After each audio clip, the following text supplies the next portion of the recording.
FBI Academy near Quantico, Virginia, opens another chapter in the long FBI commitment to professionalism in law enforcement, which began in the early 30s. The extensive campus has facilities to train FBI agents as well as other law enforcement officers. They come from every type of domestic law enforcement agency and from friendly foreign countries to attend the FBI National Academy course. These students arrive for the first National Academy class to be held on the new campus. They will be trained to meet the drastically altered conditions which make new demands upon law enforcement officers at every level. They are career officers, nominated by their agencies and invited by the FBI to attend its National Academy. One is a police chief from an affluent suburban community.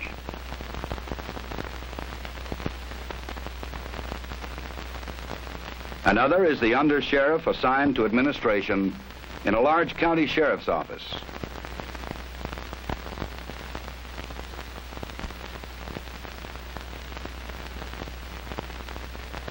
There is a civilian official from a state bureau of criminal investigation whose interests lie in forensic science and criminal law.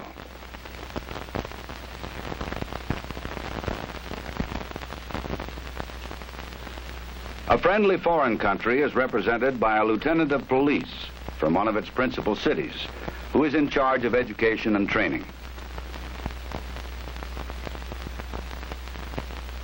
A young detective prepares himself for advancement in a large metropolitan police department. Thousands of National Academy graduates are presently active in law enforcement, many in top executive positions. New FBI agents receive intensive training in the many skills needed to carry out the Bureau's investigative responsibilities.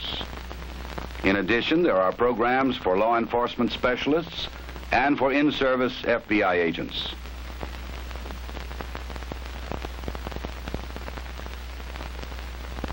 Students attending any of the courses on this law enforcement campus live in one of the dormitory buildings. 4 students share a 2-room and bath suite, and each dormitory has large lounges with color TV and recreational equipment. The classroom building, a short walk from the dormitories, houses many of the instructional facilities of the FBI Academy: seminar rooms, laboratories, and classrooms. Amphitheater classrooms are newly designed, furnished, and electronically equipped. Some have provisions for forensic science demonstrations. Each classroom accommodates 50 students in a fixed seating arrangement. The instructor is an experienced FBI agent, specially qualified to teach, often with a master's or doctoral degree. He is assisted by an advanced electronic instructional support system. Using the controls built into his lectern, he may show motion pictures, film strips, or slides on a rear projection screen, and can also control classroom lighting. He has dial access to video and audio tapes from an automated storage and retrieval system. Videotape can be viewed on the TV monitor in the top of his lectern, as well as on 3 monitors located in the classroom. Also, live closed circuit TV of activities in other classrooms can be shown.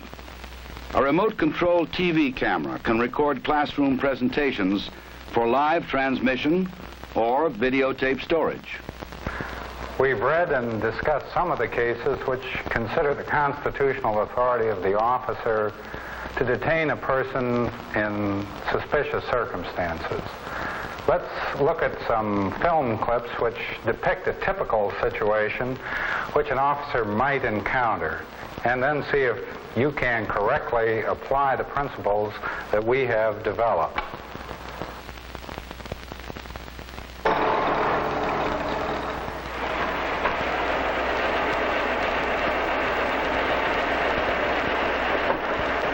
Police officers, come out of there. We want to talk to you.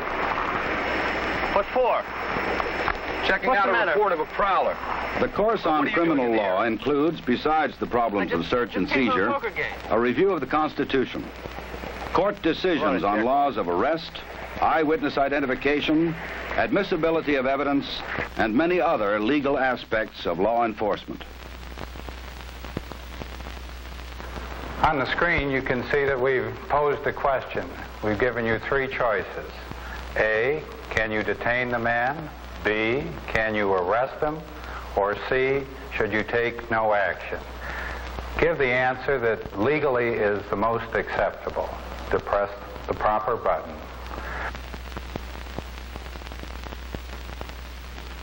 Some FBI Academy classrooms are equipped with an electronic student response system.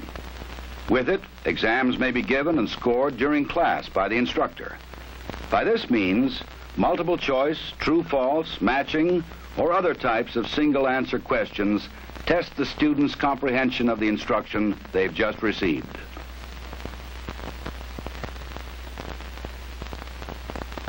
After all the students have made their choice, the instructor judges the effectiveness of his presentation and adjusts his instruction accordingly. A lectern display indicates by seating position those students who have given incorrect answers, percentage responding to each answer, a percentile of the group performance, and a digital readout of each student's raw score. This allows the instructor to immediately review areas not fully understood.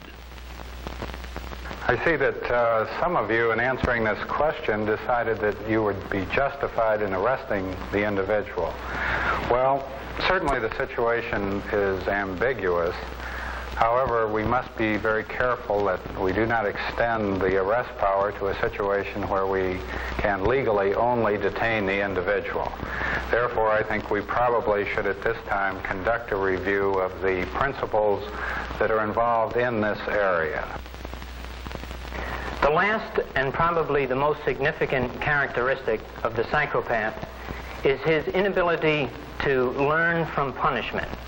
Due to this characteristic, there are many criminal aspects to his behavior, as Howard will go into. Unlike the abnormal criminal, this type of a person will commit any type of crime. Behavioral studies are taught in both New Agent and National Academy courses. The team approach to instruction is often used. Principles of sociology, psychology, criminology, and political science are related to crime prevention and social controls.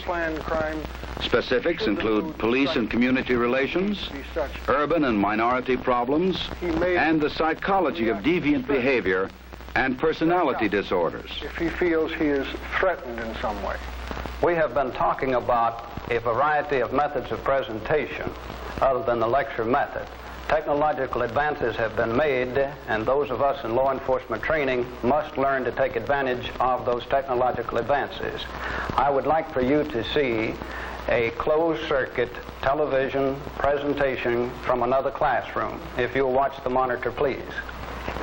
Well, sure, we understand the use of television in education in general, but how does it really relate to law enforcement training? What have been your experiences in this? The National Academy course in education and training includes establishment of instructional objectives, adult learning principles, and utilization of audiovisual materials and systems.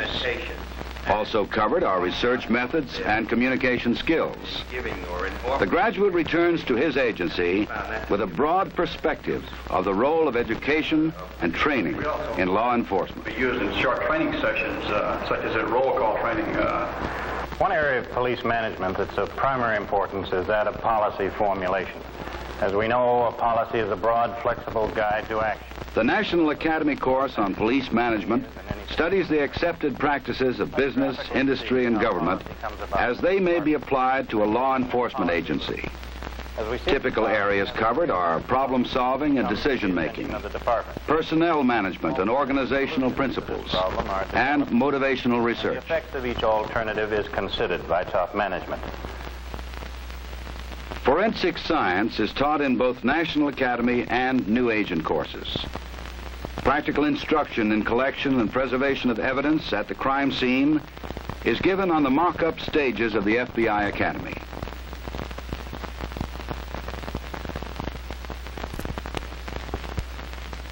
An FBI laboratory examiner teaches methods of marking, packaging, and transporting of materials to preserve the chain of custody so that the physical evidence will be admissible in court. A knowledge of photography is important to the law enforcement officer. In the crime photography laboratory, FBI agents get classroom instruction and practical work in investigative photography and the photographing of evidence. The laboratory has 13 individual dark rooms where the student learns to process his own film. He also makes his own enlarged prints, which will clearly identify the subject. Fingerprint recording and identification are taught in the classroom and at individual stations around the fingerprinting counter. These are new agents, learning proper techniques for taking prints. All classes do practical work on the development of latent prints. In the laboratory, a document is placed in the iodine fuming cabinet. This is a simulated bank robbery note. The same technique can be used for any evidence of a documentary nature. When the latent print has been brought up by the iodine fumes, it must be photographed immediately before it fades. This operation, too, is performed by students, either with an immediate print camera like this, or by ordinary photography. Fingerprint classification, comparison, and identification complete the cycle of practical work that is taught in the fingerprint laboratory. The law enforcement arts curriculum includes courses in self-defense, especially against an armed criminal. The techniques acquired by these officers will be useful to them when they set up similar training programs in their own agencies. The same teaching methods are used in a more strenuous physical training program for new agents. It adds boxing and other contact sports to self-defense techniques. Instruction in water survival and rescue techniques, as well as underwater search and recovery, is given in the large training pool adjoining the gymnasium. The extensive FBI firearms ranges are the scene of another segment of the law enforcement arts program. For the experienced students in the National Academy, the emphasis is on range construction and management, although they will also fire for record. FBI instructors demonstrate an advanced electronic range, which develops proficiency in firing at moving targets. Close combat timed targets, also electronically controlled, develop skills in quick-draw defensive revolver shooting. Targets for these ranges are built with a layer of conductive metal, which makes electronic scoring possible. The group visits the target house, from which the electronic range is controlled and scored. While a new agent class fires the moving target course, National Academy students observe the monitor, which records hits or misses.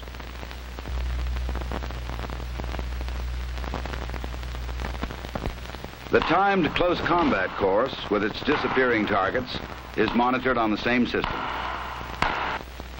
National Academy students will observe and fire on a number of ranges, experiences which will prove valuable in building and managing firearms training facilities within their own agencies. The library complements and supports all of the academic facilities of the FBI Academy. There are comfortable reading rooms, as well as study tables and carrels. For home study, a computerized charge-out system makes material available for circulation to students in any of the FBI Academy courses.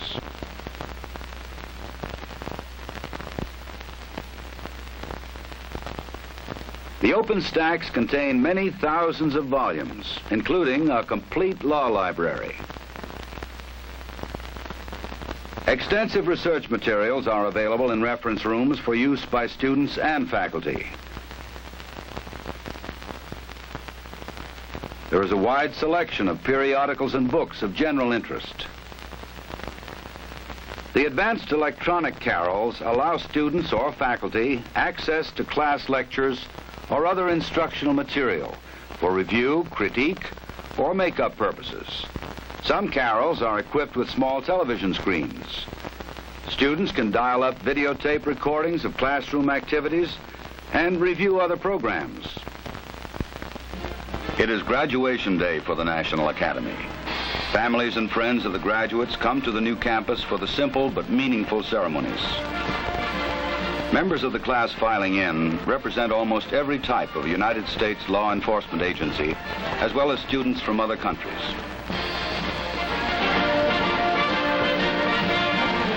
The stage of the new 1,000-seat auditorium awaits the arrival of dignitaries who will honor this event. The graduating class are in their seats.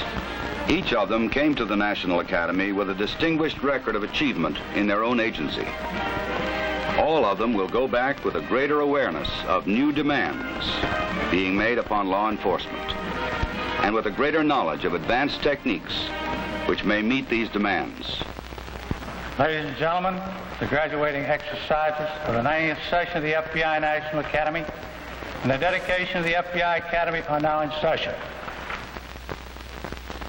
The auditorium program included an address by a distinguished speaker, the giving of awards to outstanding students, and the presentation of diplomas. These graduates of the National Academy course are living testimony to the dedication and foresight of the man who made it all possible, John Edgar Hoover. These handsomely designed and magnificently equipped buildings and the innovative courses taught in them are a far cry from the first police academy initiated by Mr. Hoover in 1935. They stand as a monument to his lifelong and oft-quoted belief. Increased professional police training is no longer just a desirable goal, no longer a matter of choice for United States law enforcement. It is an absolute necessity.